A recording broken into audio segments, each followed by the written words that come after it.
Hi friends, welcome to God is great 73కి స్వాగతం. Friends, మీరు కొత్తవారు కనుకైతే నా ఛానల్ని సబ్స్క్రైబ్ చేసుకోండి ఫ్రెండ్స్. నేను పెట్టిన ప్రతి వీడియో మీకు నోటిఫికేషన్ వస్తుంది. అలాగే పక్కన ఉన్న బెల్ ఐకాన్ నొక్కి లైక్ చేసుకుని ఫ్రెండ్స్. ఇక మనం వీడియోలోకి వెళ్దాం. పోతులూరి వీర బ్రహ్మేంద్ర స్వామి వారి కాలజ్ఞానంలో జరిగినవి జరగబోయేటి గురించి ఇప్పుడు మనం తెలుసుకోబోతున్నాం. వీర బ్రహ్మేంద్ర స్వామి ఎవరు? కాలజ్ఞానం అంటే ఏమిటి? వీర బ్రహ్మేంద్ర స్వామి ఏం చెప్పారు? అవి ఎంతవరకు నిజమయ్యాయి అనే అంశాలు ఒక్కొక్కటి తెలుసుకుందాం. కాలజ్ఞానం అంటే భవిష్యత్ దర్శనం అన్నమాట. భవిష్యత్తును దర్శించడం యోగులకు ఋషులకు సాధ్యమే. మన పురాణ పురుషుల సంగతి వదిలేసిన చరిత్రకు అందిన వారిలోనూ ఇలా భవిష్యత్ దర్శనం చేసిన వారు ఉన్నారు. ఇతర దేశాలలోనూ భవిష్యత్తును తెలుసుకుని జరగబోయేవి ముందే చెప్పిన మహనీయులు లేకపోలేదు. వీరిలో ప్రపంచానికి తెలిసిన ప్రముఖుడు నాస్ట్రాడామస్ అయితే తెలుగు వారికి ఎక్కువగా తెలిసింది వీర బ్రహ్మేంద్ర స్వామి వారు. రష్యా, టిబెట్, చైనా వంటి సుదీర్ఘ చరిత్ర కలిగి ప్రాచీన నాగరికతలు వెల్లివిరిసిన దేశాలలో భవిష్యత్ దర్శనం చేసిన కొందరు పేర్లను మనకు వినిపిస్తుంటాయి. వారి గురించిన చారిత్రక వివరాలు గ్రంథస్థం చేసి ఉన్నాయి. కాలజ్ఞానం ఒక విధంగా జ్యోతిష్యం వంటిదని చెప్పుకోవాలి. జ్యోతిష్యం గ్రహగతుల ఆధారంగా కొందరు వ్యక్తుల జీవితంలో భవిష్యత్తులో జరగబోయే సంగతులను వివరించి చెప్పేదే. ఈ జ్యోతిష్యంలోనూ అనేక పద్ధతులు ఉన్నాయి. నాడీ జ్యోతిష్యం, అష్టసాముద్రికం తదితరాలు ఇవి ఇప్పుడు అప్రస్తుతం. కాలజ్ఞానం జ్యోతిష్యానికి భిన్నమైనది. ఇది ఒక దేశ ప్రపంచ పోకడలను వివరించేది. భవిష్యత్తులో సాంకేతికంగా వచ్చే మార్పులు, ప్రకృతి వైపరీత్యాలు, దేశానికి ఏర్పడే ముప్పులు, పెను విపత్తులు, ప్రముఖ వ్యక్తుల జననం, వారి జీవనం ఇలాంటి సంగతులు ఎన్నిటినో వివరిస్తుంటుంది. నాస్ట్రాడామస్ వీర బ్రహ్మేంద్ర స్వామి వారి చేసింది సరిగ్గా ఇదే. నాస్ట్రాడామస్ చెప్పిన, వీర బ్రహ్మేంద్ర స్వామి చెప్పిన వారి జోషాల్లో స్పష్టత ఉండదు. అస్పష్టతే ఎక్కువ. సూటిగా ఉండవు, మర్మగర్భంగా ఉంటాయి. అలాగని వారేదో ఊహా ప్రపంచంలో విహరించి వారికి తోచిందేదో రాసేశారు అనుకోవడానికి లేదు. ఎందుకు రాశారు అన్నది ఆలోచించాలి. నాస్ట్రాడామస్ నే ఉదాహరణగా తీసుకుంటే హిట్లర్, నెపోలియన్ వంటి ప్రముఖుల ప్రస్తావన నాస్ట్రాడామస్ జోస్యంలో కనిపిస్తుంది. రాజీవ్ గాంధీ హత్య, ప్రపంచ వాణిజ్య భవన సముదాయం కూల్చివేత వంటి విపత్కర సంఘటనలను నాస్ట్రాడామస్ జోస్యాలు కొన్నింటికి అన్వయం కుదురుతుంది. మరి ఆయన చెప్పింది వీరి గురించేనా అనేది స్పష్టంగా చెప్పలేము. అయితే వీటిని ఎక్కువ మంది నమ్ముతారు. వీర బ్రహ్మేంద్ర స్వామి చెప్పింది ఇలాంటివే. నాస్ట్రాడామస్ ప్రపంచవ్యాప్తంగా జరిగే పరిణామాలను దర్శించారని ఆయన జోస్యాలను నమ్మిన వారు భావిస్తున్నట్టే రాష్ట్రంలో అనేక సంఘటనల గురించి వీర బ్రహ్మేంద్ర స్వామి ముందుగానే భవిష్యత్ దర్శనం చేసి చెప్పిన ఉదంతాలు కాలజ్ఞానంలో కనిపిస్తాయి. వీర బ్రహ్మేంద్ర స్వామి జోషాలలో కొన్ని సూటిగా ఉంటే మరికొన్నింటికి మనమే అన్వయం కుదుర్చుకోవాల్సి ఉంటుంది. కొన్ని ఇప్పటికే జరిగాయి, ఇంకా కొన్ని ఇక ముందు జరగవలసి ఉన్నాయి. భవిష్యత్తులో జరగవలసి ఉన్న వాటిలో ఎక్కువ ప్రచారంలో ఉన్న విషయం కృష్ణానది కనకదుర్గమ్మ వారి ముక్కు పుడకను అందుకుంటుంది అనేది. కృష్ణానది ఇంద్రకీలాద్రి అంత ఎత్తుకు చేరుకునేంతగా ఎగిసి పడుతుందా, లేక కనకదుర్గమ్మ ముక్కుపోగు నీటిని చేరుకుంటుందా అనేది మనం ఊహించలేము. ఈ రెండింటిలో ఏదైనా జరిగే అవకాశం ఉంది. భవిష్యత్తులో జరగబోయే జల ప్రళయాన్ని వీర బ్రహ్మేంద్ర స్వామి మనోనేత్రంతో దర్శించారు. జల ప్రళయమే అవసరం లేదు. ఏదైనా భూకంపం వంటి ప్రకృతి వైపరీత్యం వల్ల శ్రీశైలం, నాగార్జున సాగర్ ఆనకట్టలకు బీటలు పడితే ఎగిసి వచ్చే అపార జలరాశి చాలు. అలాంటి విపత్తు ఎదురైతే కృష్ణానది ఇంద్రకీలాద్రికి తాకే ప్రమాదం ఉంది. ఇక ముక్కుపుడక కృష్ణానదిని చేరుకోవడం అనే విషయాన్ని ఎవరికి తోచినట్లు వారు ఊహిస్తున్నారు. ఇప్పుడు మనం చూస్తున్న విపరీత పరిణామాలు, దుర్ఘటనలు, ఆశ్చర్యకర సంఘటనల గురించి వేల సంవత్సరాల కిందటే వివరించిన మహాజ్ఞాని శ్రీ మధ్విరాట్ పోతులూరి వీరబ్రహ్మేంద్ర స్వామివారు. ఆయన కర్నూలు జిల్లాలోని బనగానపల్లిలో జన్మించారు. ఆయన ఎప్పుడు పుట్టారు, ఎక్కడ పుట్టారు, కాలజ్ఞానాన్ని ఎప్పుడు సామాన్య ప్రజలకు వెల్లడి చేశారు అనే విషయాలపై వాదోపవాదాలు ఉన్నాయి. ఏది ఏమైనా క్రీస్తు శకం 1600 సంవత్సరం 1610 మధ్యలో ఆయన జన్మించి ఉండవచ్చని కొందరు అంచనా. పోతులూరి వీర బ్రహ్మేంద్ర స్వామి జీవితంలో ఎన్నో మహిమలు ప్రదర్శించినట్లు చెబుతారు. అయితే ఈ మహిమలు నిజంగా జరిగాయా లేదా అని తర్కించే వారి విషయం పక్కన పెడితే ఆయన చెప్పిన కాలజ్ఞానం మాత్రం భవిష్య సూచికంగా అత్యధిక శాతం హిందువులు నమ్ముతారు. కురుక్షేత్ర యుద్ధ సమయంలో అర్జునుడు నీవెవరివి అని శ్రీకృష్ణుని ప్రశ్నించినప్పుడు సర్వశక్తిమంతుడైన కాలుడును నేను అని జవాబిచ్చాడు. కాలుడు సమస్త చరాచర జగత్తును కబలించగలిగిన సృష్టించగలిగిన శక్తి ఉన్నవాడు. భూత భవిష్యత్ వర్తమాన కాలాలు కాలుని అధీనంలోనే ఉంటాయి. సృష్టి మొత్తం కాలం అధీనంలోనే ఉంటుంది. కేవలం మహాజ్ఞానులకు యోగులకు మాత్రమే కాలపురుషుని గురించిన జ్ఞానం ఉంటుంది. అటువంటి యోగి శ్రీ వీర బ్రహ్మేంద్ర స్వామి. అందువల్ల ఆయన చెప్పిన కాలజ్ఞానం ఇప్పటికీ అత్యధికులకు అనుసరణీయంగా ఉంటుంది. కాలజ్ఞానులు చెప్పినవి ఇప్పటి వరకు జరిగినవి. కాశీపట్న దేవాలయంలో 40 రోజులు పాడుపడుతుందని భవిష్యవాణి చెప్పాడు పోతులూరి వీరబ్రహ్మేంద్ర స్వామివారు. అది ఎలా నిజమైందో ఇప్పుడు మనం తెలుసుకున్నాం. 1910వ సంవత్సరం నుండి 12వ సంవత్సరం మధ్యలో గంగా నదికి తీవ్రంగా వరదలు వచ్చాయి. ఆ సమయంలో అక్కడ కలరా వ్యాపించింది.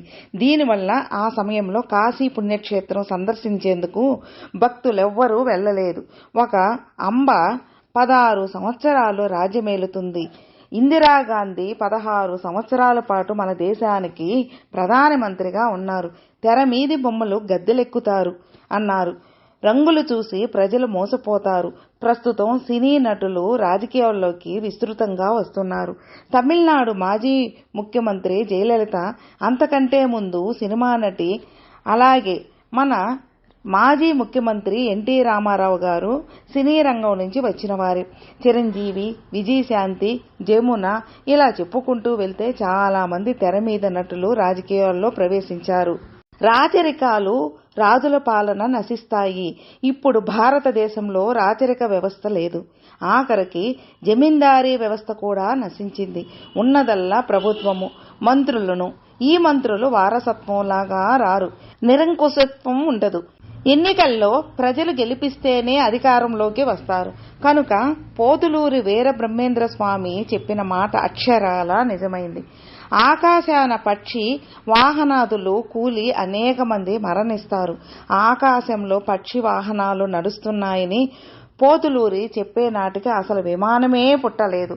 పుష్పక విమానం అంటూ పురాణ కథలు మాత్రం ఉన్నాయి. ప్రస్తుతం తరచుగా విమాన ప్రమాదాలు జరుగుతున్నాయి. ఈ విమాన ప్రమాదాల్లో ఎంతో మంది మరణిస్తున్నారు.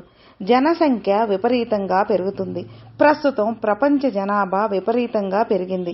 ఒక్క భారతదేశ జనాభానే 100 కోట్లు దాటడం మితిమీరిన జనాభా పెరుగుదలకు నిదర్శనం.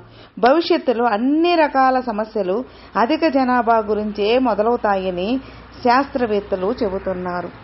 బ్రాహ్మణుల అగ్రహారాలు నశించిపోతాయి. ఇప్పటి వారికి తెలియదు కానీ 100 సంవత్సరాల కిందటి వరకు కూడా బ్రాహ్మణులకు 100 ఎకరాలతో కూడిన అగ్రహారాలు ఉండేవి. ప్రస్తుతం ఎక్కడా అగ్రహారాలు లేవు. హైదరాబాదులో తురకలు, హిందువులు పరస్పరం కిరాతకంగా చంపుకుంటారు. 15 ఏళ్ల కిందటి వరకు కూడా హైదరాబాదులో మత కల్లోలాలు, అది కూడా కేవలం ముస్లిం హిందువుల మధ్య మాత్రమే ఎక్కువగా జరుగుతున్నాయి. ఇక హుండీలో చోరీలు చాలా ఎక్కువగా ఉన్నాయి. చిత్ర విచిత్రమైన యంత్రాలు వస్తాయి కానీ చావు పుట్టుకలు మాత్రం కనుగొనలేకపోతారు. సృష్టిని మార్చడానికి ఎన్నో ప్రయత్నాలు చేస్తారు. అన్ని రంగాల్లోనే వైద్య రంగం కూడా బాగా అభివృద్ధి చెందింది. కాలు విరిగితే ర్యాడ్ వేస్తున్నారు. అసలు కాలే లేకుంటే కృత్రిమ కాలు పెడుతున్నారు. గుండె మార్పిడి దగ్గర నుంచి ఎన్నో అపురూపమైన శస్త్రచికిత్సలు జరుగుతున్నాయి. ఇంత అభివృద్ధి సాధించిన మాట నిజమే కానీ చనిపోయిన వారిని బతికించే యంత్రం, మనుషుల్ని పుట్టించే యంత్రాన్ని ఇప్పటి వరకు కనుక్కోలేదు. బహుశా భవిష్యత్తులో కనుగొనలరనే నమ్మకం కూడా లేదు. రావణ కాష్టమైన కల్లోలము చెలరేగి దేశాన్ని అల్లకల్లోల పెట్టేను. రాముని దేశం అంటే శ్రీలంక. శ్రీలంకలో తమిళులు, శ్రీలంక వాసుల మధ్య జాతి కలహాలు మొదలయ్యాయి. చివరికి ఆ వైర్యమే భారత ప్రధాని రాజీవ్ గాంధీని బలికొన్న విషయం తెలిసిందే. ఎల్ఈటిటిఈ ప్రభాకర్ హతుడైన సందర్భంలో ఇరుపక్షాల వారు మృత్యువాత పడ్డారు. వీరబ్రహ్మేంద్ర స్వామి చెప్పిన కొన్ని జోస్యాలు కొద్దిగా అస్పష్టంగా ఉండడం వల్ల వీటిని అనుసరించి ఖచ్చితంగా ఏ సంఘటనలు ఎక్కడ జరుగుతాయో ఊహించడం అంత సులభం కాదు. ఉదాహరణకు బ్రహ్మంగారు చెప్పినది, ఆకాశమున 2 బంగారు హంసలు వచ్చి పురములందు వనములందు నదులయందు సంచరించెను. ప్రజలు వానిని పట్టుటకు పోయి కన్నులు గానర గిరగిర తిరిగి లక్షోపలక్షలుగా చచ్చారు అని. వీటికి ఇక్కడ స్పష్టమైన అర్థం లేదు, పేర్లు వివరాలు లేవు. బంగారు హంసలు అంటే అణుబాంబులు కావచ్చు. అణుబాంబులు పేలినప్పుడు విపరీతమైన మంటలు వస్తాయి. ఇవి పట్టుకునేందుకు ప్రయత్నిస్తే ఎవరైనా మరణించడం ఖాయం. అలా కాకుండా ఉల్కల గురించి కూడా ఇక్కడ చెప్పుకోవాలి. గతంలో ఆకాశం నుంచి భూమి మీద పడిన ఉల్కల వల్ల జీవజాతులు నశించిపోయాయి. ఉల్కలు భూకక్షలోకి ప్రవేశిస్తే ఆ రాపిడికి మంటలు రేగుతాయి. ఈ ఉల్కాపాతం జరిగినా పెను విధ్వంసులు తప్పవు. వీటిని కూడా బంగారు హంసలని అన్వయించుకునే అవకాశం ఉంది. అణుబాంబులు ఉల్కలు కాకుండా యుఏఓలు అన్ఐడెంటిఫైడ్ ఆబ్జెక్ట్స్ కావచ్చు. ఇవి భవిష్యత్తులో భూమి మీదకు వస్తాయా? వీటి వల్ల ప్రజలు మరణిస్తారా? పై ప్రశ్నలకు జవాబులు మనకు దొరకడం చాలా కష్టం. వీరబ్రహ్మేంద్ర స్వామి మన దేశానికి ఒక స్త్రీ ప్రధానమంత్రి అవుతుందని చెప్పిన విధంగానే ప్రపంచ భవిష్యత్తు గురించి చెప్పిన నోస్ట్రడామస్ కూడా ఆ విషయాన్ని చెప్పాడు. నోస్ట్రడామస్ ఫ్రెంచి ఆస్ట్రాలజర్. ఈయన క్రీస్తు శక 1500వ సంవత్సరంలోనే చెప్పాడు అంటారు. గాంధీ వంశంలో హత్యలు జరుగుతాయని నోస్ట్రడామస్ తన క్వార్టెన్స్ లో చెప్పారు. ఇవి ఫ్రెంచి భాషలో ఉంటాయి. 5 నదుల సంగమ స్థానం నుంచి తలకు పొగాకుతో ఉన్న ఒక సాధుజీ భారతదేశానికి ప్రధాని అవుతాడని నోస్ట్రడామస్ వివరించాడు. బహుశా ఈయనే మన్మోహన్ సింగ్ అనుకోవచ్చు. ఈయన అధికారంలో ఉన్నప్పుడు సైనిక పరంగా భారతదేశంలో ప్రపంచంలో బలమైన దేశంగా మారుతుందని ఆ జోస్యంలో ఉంది. అది ఒక రకంగా నిజమే కదా. అభివృద్ధి చెందిన అమెరికా లాంటి దేశాలు ఆర్థిక సంక్షోభంలో పుట్టాయి. ప్రస్తుతం మన దేశం పురోగమనంలోకి ఉంది. ఇక్కడ నోస్ట్రడామస్ గురించి కొద్దిగా తెలుసుకోవటం అవసరం. తెలుగులో వీరబ్రహ్మేంద్ర స్వామి ఏ విధంగా అయితే 100 సంవత్సరాల ముందు జరగబోయే విషయాలను దర్శించి చెప్పారో అలాగే నోస్ట్రడామస్ ఫ్రెంచి భాషలో చెప్పారు. నోస్ట్రడామస్ జీవితం చాలా ఆశ్చర్యకరంగా ఉంటుంది కాబట్టి అప్పట్లో ఉన్న మూఢ విశ్వాసాల ప్రాతిపదికంగా ఆయన జోస్యం చెప్పాడనే ప్రశ్నకు జవాబు లేదు. నోస్ట్రడామస్ 1503వ సంవత్సరంలో ఫ్రాన్స్లో జన్మించారు. ఆయన తల్లిదండ్రులు యూదులు. చిన్నప్పటి నుంచి ఆయన వివిధ శాస్త్రాలను నేర్చుకున్నారు. తర్వాత వైద్యంలో గ్రాడ్యుయేషన్ పొందారు. తన జీవిత దశలో అంటే 1564వ సంవత్సరంలో కింగ్ చార్లెస్ రాజవైద్యునిగా నియమితులయ్యారు. దీన్ని బట్టే ఆయన ఎంత మేధావో అర్థం చేసుకోవచ్చు. నోస్ట్రడామస్ జీవిత చివరి దశలో ఒక ఆశ్చర్యకరమైన సంఘటన జరిగింది. నోస్ట్రడామస్ అప్పుడు తీవ్ర అనారోగ్యంతో బాధపడుతున్నాడు. 1566వ జూలై 1వ తేదీన నోస్ట్రడామస్ చివరి జోస్యాన్ని తన వద్దకు వచ్చిన మత గురువుకు వివరించారు. ఆ గురువు వెళ్లిపోతూ మనం రేపు కలుసుకుందాం అన్నాడు. దానికి జవాబుగా నోస్ట్రడామస్ రేపు సూర్యోదయానికి నన్ను ప్రాణాలతో చూడలేరు అని పలికాడు. ఆ రోజు రాత్రే నోస్ట్రడామస్ మరణించారు. నోస్ట్రడామస్ చెప్పినవి కూడా బ్రహ్మంగారు చెప్పిన విధంగానే కొద్దిగా అస్పష్టంగా విశేషణాలతో వర్ణనాలతో కూడి ఉంటాయి.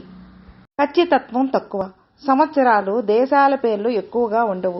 4 వాక్యాలతో ఫ్రెంచి భాషలో ఉన్న వీటిని క్వాడ్రెంట్స్ అంటారు.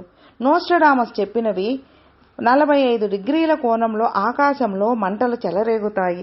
కొత్త నగరం వైపు ఆ మంటలు ప్రయాణం చేస్తాయి. ఇక్కడ నగరం పేరు లేదు.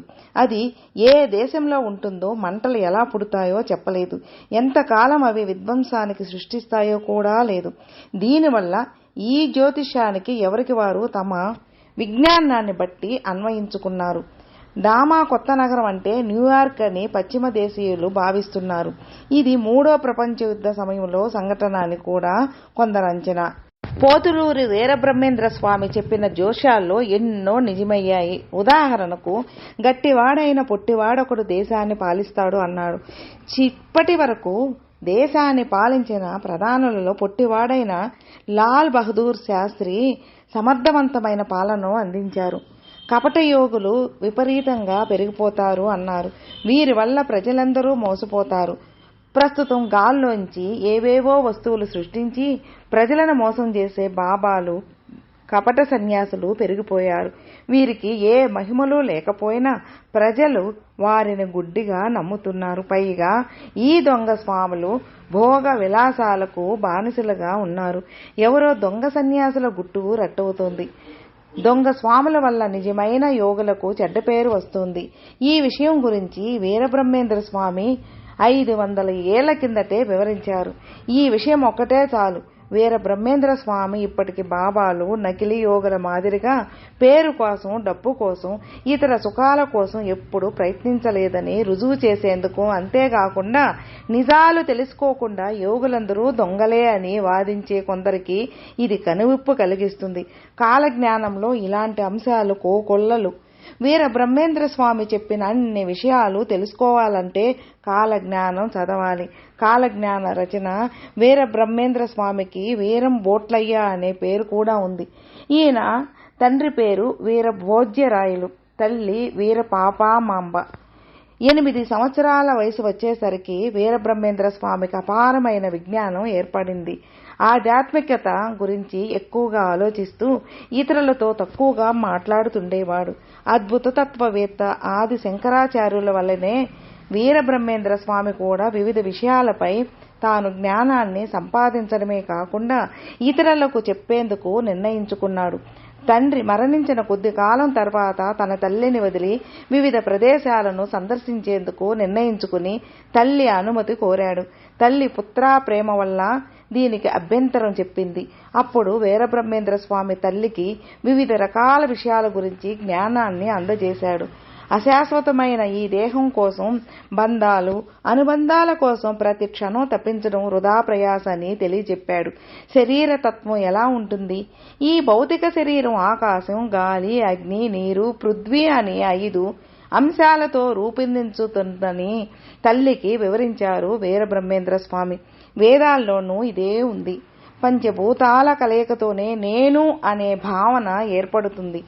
ఈ సమస్త చరాచర ప్రకృతిని అర్థం చేసుకునేందుకు మనకు చెవి, కన్ను, ముక్కు వంటి జ్ఞానేంద్రియాల వల్ల సాధ్యమవుతుంది. వీటి ద్వారా వివిధ రకాల పద్ధతులు, మార్గాల ద్వారా జ్ఞానాన్ని సంపాదిస్తున్నాం. అయితే వీటన్నిటికీ సమగ్రంగా అర్థం చేసుకోవడానికి ఉపయోగపడే తత్వమే నేను లేదా అహం. మనం సంపాదించే విషయ పరిజ్ఞానాన్ని మొత్తాన్ని మన మేధస్సుకు అర్థమవడానికి కారణం తత్వమే. ఈ పంచాంశాల వల్ల కామ, క్రోధ, మోహాలు కలుగుతాయి. ఇవి ఎక్కువ తక్కువగా ఉన్నప్పుడు ఆ జీవుడు లేదా బుద్ధి ఆ దిశగా చలిస్తూ ఉంటుంది. ఆత్మ అనేది నిమిత్తమాత్రంగా ఉంటూ అన్నింటినీ గమనిస్తూ ఉంటుంది. ఏది మంచిదో ఏది చెడ్డదో చెప్పడం వరకే దాని బాధ్యత. అంతేకాని తప్పనిసరిగా నువ్వు ఈ దిశలో వెళ్ళు అని ఆదేశించదు. ఆ విషయం బుద్ధి ఆధీనంలో ఉంటుంది. బుద్ధి కర్మ ఆధీనంలో ప్రవర్తిస్తుంది. అందుకే బుద్ధి కర్మానుసారిణి అని పెద్దలు చెప్తారు. భౌతికంగా ఎంతటి గొప్పవాడైనా కర్మ నుండి తప్పించుకోలేడు. శ్రీకృష్ణుడు అంతటి మహాయోగి చివరికి ఒక బోయవాని బాణపు దెబ్బకు అడవిలో మరణించాడు.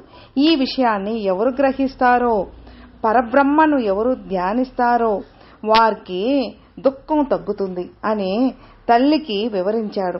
వీరబ్రహ్మేంద్ర స్వామి తర్వాత ఈ జనన మరణ చక్రాన్ని శాశ్వతంగా వీడిపోయేందుకు, మోక్షాన్ని సాధించేందుకు, పరబ్రహ్మను చేరుకునేందుకు జ్ఞానం ఒక మార్గమని చెప్పాడు పోతులూరి వీరబ్రహ్మేంద్ర స్వామి వారు. చేసే కొన్ని పనులు వినేందుకు చాలా విచిత్రంగా ఉండేవి. ఆయన ఒకవైపు కొండ గుహలో కూర్చొని కాలజ్ఞానం రాస్తూ ఉండేవారు. మరోవైపు పశువుల కాపరిగా ఉన్న బాధ్యతను నిర్వర్తించేవారు. తల్లిని వదిలి పుణ్యక్షేత్రాలు చుట్టూ వచ్చేందుకు బయలుదేరిన వీరబ్రహ్మేంద్ర స్వామి వారు బనగానపల్లెకు చేరారు. ఆ రోజు పగలంతా ప్రయాణం చేయడంతో బాగా అలసిపోయారు. రాత్రికి ఆ ఊరిలోని ఒక ఇంటి వద్దకు చేరారు. నిద్రా సమయం ఆసన్నం కావడంతో అక్కడున్న అచ్చమ్మ అనే స్త్రీ ఇంటి ముందు ఉన్న అరుగుపైన నిద్రకు ఉపక్రమించారు. మరుసటి రోజు ప్రొద్దున్నే అచ్చమ్మగారు తన ఇంటి అరుగు మీద పడుకున్న వీరబ్రహ్మేంద్ర స్వామిని చూశారు. ఈ సన్యాసి ఎవరు అని కుతూహలంగా కలిగి ఆయనను వివరాలు అడిగారు. తాను బతుకు తెరువు కోసం వచ్చానని, ఏదో ఒక పని చేయగలదలిచానని చెప్పగా తన దగ్గర ఉన్న గోవులను తోలుకెళ్లమని చెప్పింది అచ్చమ్మ. అలా గోవుల కాపరిగా మారిన వీరబ్రహ్మేంద్ర స్వామి ఆవులను తీసుకుని దగ్గరలో ఉన్న రవ్వలకొండ దగ్గరకు వెళ్లారు. ఎంతో ప్రశాంతంగా ఉన్న ఆ వాతావరణం ఆయనకు ఎంతో ఆకర్షించింది. ఆ ప్రదేశాన్ని కాలజ్ఞానం రాసి అందరికీ తెలియజెప్పేందుకు తగిన ప్రదేశంగా నిర్ణయించుకున్నారు. ఒక గుహను తనకు ఆవాసయోగ్యంగా చేసుకున్నారు. ప్రతిరోజు గోవులను తీసుకుని వచ్చి వాటిని పొలంలో వదిలిపెట్టి మనసును కేంద్రీకరించి ధ్యానంలో మునిగిపోయేవారు. ఆ ధ్యానం వల్ల ఆయనకు రకరకాల అనుభవాలు కలిగేవి. వాటన్నింటికి అక్షర రూపం కల్పించేవారు. కాలజ్ఞానాన్ని మొదలుపెట్టేందుకు నిర్ణయించుకున్న వీరబ్రహ్మేంద్ర స్వామి వారు అక్కడ ఉన్న ఒక తాటి చెట్టు ఆకులను కోసుకుని కొండ గుహల్లో రాయడం మొదలుపెట్టాడు. గోవుల కోసం ఒక రేఖ అయితే తాను కాలజ్ఞానం గ్రంథం రాయడంలో నిమగ్నమయ్యే సమయంలో గోవులు అచ్చమ్మగారి పొలం దాటి వేరే వాళ్ళ పొలంలోకి వెళ్ళిపోతూ ఉండేవి. ఇలా జరగకుండా ఉండేందుకు ఒక పుల్లతో ఆ గోవుల చుట్టూ పెద్ద వలయం గీశాడు. ఈ వలయం దాటి మీరు ఎక్కడికి వెళ్ళవద్దు అని గోవులను ఆదేశించాడు. తర్వాత ప్రశాంతంగా తన కాలజ్ఞానాన్ని కొనసాగించారు. పోతులూరి కాలజ్ఞానాన్ని ఒకేసారి చెప్పలేదు. రకరకాల సందర్భాల్లో వేర్వేరు వ్యక్తులకు తెలియజెప్పారు. అంతేకాకుండా చాలా భాగాన్ని ఒక చోట పాతి పెట్టారు. ఆ తర్వాత దానిపైన చింత చెట్టు మొలిచింది. ఆయన కాలజ్ఞానం ఎందుకు పాతి పెట్టారు, ఇలా ఎందుకు చేశారు అనే దానికి మాత్రం ఇప్పటి వరకు జవాబు దొరకలేదు. ఒకరోజు మామూలుగా తన విధి నెరవేర్చేందుకు పశువులను తోలుకుని కొండకు బయలుదేరాడు వీరబ్రహ్మేంద్ర స్వామి వారు. యథాప్రకారం గోవుల చుట్టూ ఒక వలయం గీసి కాలజ్ఞానం రాసుకునేందుకు తాటికాయలు చెట్ల ముళ్ళు కోసుకుని కొండ గుహలోకి వెళ్లిపోయారు. వీరబ్రహ్మేంద్ర స్వామి వారు ఆయనను అనుసరిస్తూ వచ్చిన అచ్చమ్మ ఇదంతా చూసి ఒక అద్భుతాన్ని చూసిన విధంగా ఆశ్చర్యంలో మునిగిపోయింది. తన దగ్గర గోవుల కాపరిగా పనిచేస్తున్న వీరబ్రహ్మేంద్ర స్వామి వారి ఒక జ్ఞాని అని అప్పుడు తెలుసుకోగలిగింది అచ్చమ్మ. కానీ గుహలోకి వెళ్లి ఆయనతో మాట్లాడడానికి భయపడింది. తపస్సు చేస్తున్న మాదిరిగా కాలజ్ఞానాన్ని రాస్తున్న బ్రహ్మంగారి ఏకాగ్రతను భగ్నం చేసేందుకు ఆవిడ భయపడింది. అప్పటికి ఆయనతో ఏమీ మాట్లాడకుండా ఇంటికి తిరిగి వెళ్లిపోయింది. వీరబ్రహ్మేంద్ర స్వామి గోవులను తోలుకుని తిరిగి రాగానే ఆయన పాదాలకు నమస్కరించి తెలియక తాను చేసిన తప్పులన్నింటికీ మన్నించమని కోరింది అచ్చమ్మ. నాకు దోషనైనా భూషణైనా ఒక్కటే, నీవైనా తల్లి అయినా ఒక్కటే, ఈ ప్రపంచంలోని జీవులన్నీ నాకు సమానమే అని చెప్పిన బ్రహ్మంగారిని తనకు జ్ఞానోపదేశం కలిగించమని కోరింది అచ్చమ్మ. ఆ పని ప్రస్తుతం చేసేందుకు వీలు లేదని, సమయం వచ్చినప్పుడు యాగంటి అనే పుణ్యక్షేత్రంలో జ్ఞానోపదేశం చేయగలనని చెప్పారు వీరబ్రహ్మేంద్ర స్వామి వారు. ఆ రోజు కోసం ఎదురు చూడసాగింది అచ్చమ్మ. వీరబ్రహ్మేంద్ర స్వామి మాత్రం యథాప్రకారం కాలజ్ఞానాన్ని రాసి అచ్చమ్మ గారి ఇంటిలో ఒక చోట పాతి పెడుతూ ఉండేవారు. ఒక శుభదినాన అచ్చమ్మ గారిని ఈశ్వర క్షేత్రమైన యాగంటికి తీసుకుని వెళ్లారు. వీరబ్రహ్మేంద్ర స్వామి అక్కడ జ్ఞానోపదేశం మొదలుపెట్టారు. ఈ సందర్భంగా అచ్చమ్మ ఎన్నో ప్రశ్నలు వేశారు. వాటన్నింటికీ సామాన్యులకు అర్థమయ్యే విధంగా సరళమైన భాషలో జవాబులిచ్చారు వీరబ్రహ్మేంద్ర స్వామి వారు. వాటిలో కొన్ని, పరమాత్మ ఎక్కడ ఉన్నాడు, పరమాత్మ ప్రపంచంలో అణువణువునా ఉన్నాడు, ఈ పశువులలో, నీలో, నాలో, కీటకాలలో అన్నింటిలోనూ ఆయన నివాసం ఉంటుంది అని. దేవుని తెలుసుకోవడం ఎలా?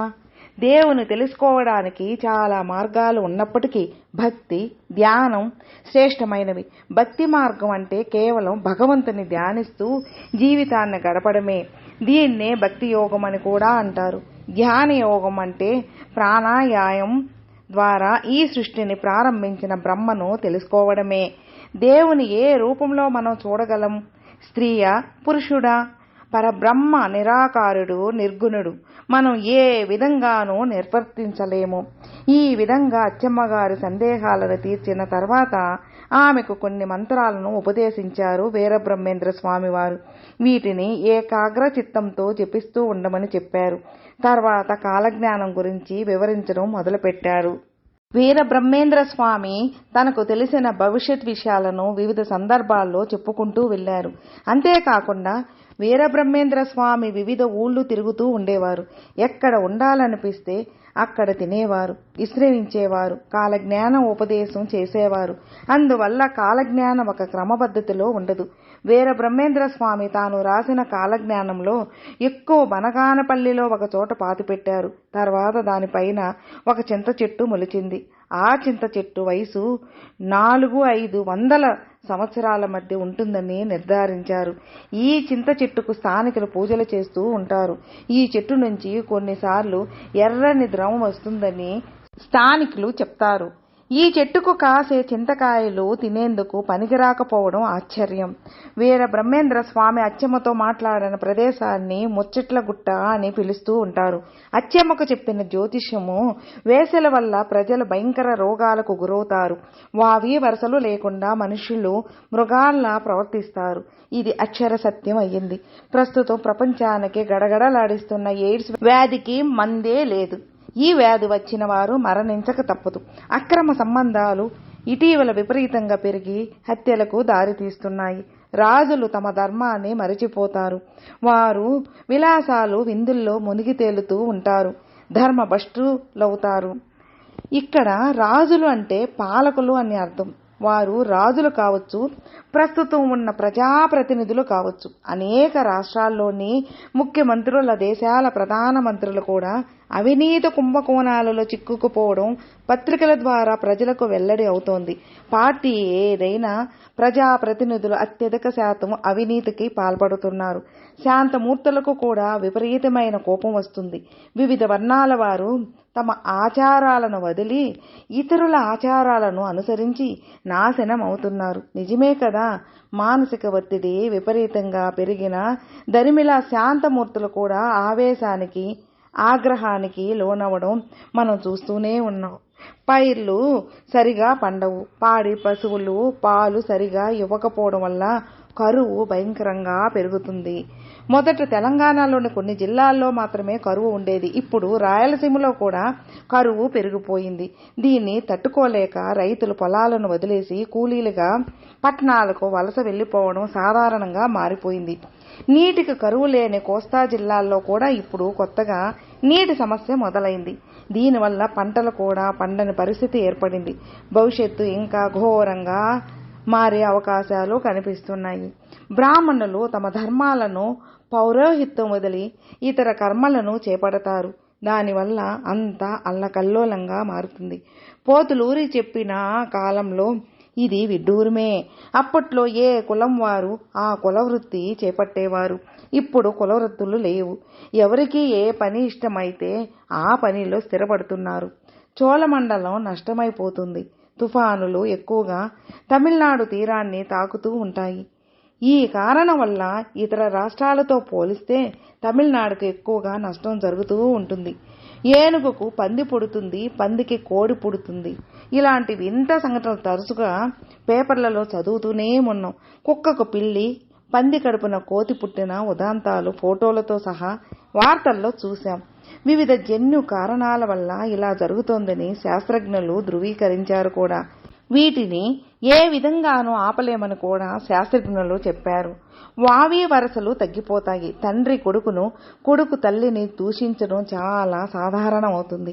తండ్రి కొడుకులు ఒకరినొకరు దూషించుకోవడమే కాదు, హత్యలు చేసుకోవడం ఎక్కువయ్యాయి. ఆస్తి పంచి ఇవ్వలేదనే కోపంతో తండ్రిని, తల్లిని హత్య చేసిన కొడుకుల కథలు ఎన్నో ఉన్నాయి. తాను చెప్పిన మాట వినలేదని కొడుకును, కోడళ్లను తండ్రి తగలబెట్టాడనే కథను ఆ మధ్య వార్తల్లో వచ్చింది. పైగా ఆ తండ్రి ఒక వైద్యుడు కూడా. ఇలాంటి వార్తలు కొల్లలుగా వింటున్నాం కనుక బ్రహ్మంగారి మాట బ్రహ్మవాక్యే. శిలలు కండలు కక్కుతాయి. ఆ కండలు తినేందుకు ఆకాశం నుంచి గద్దలు వచ్చి నేలపైన వాలతాయి. వెంటనే చస్తాయి.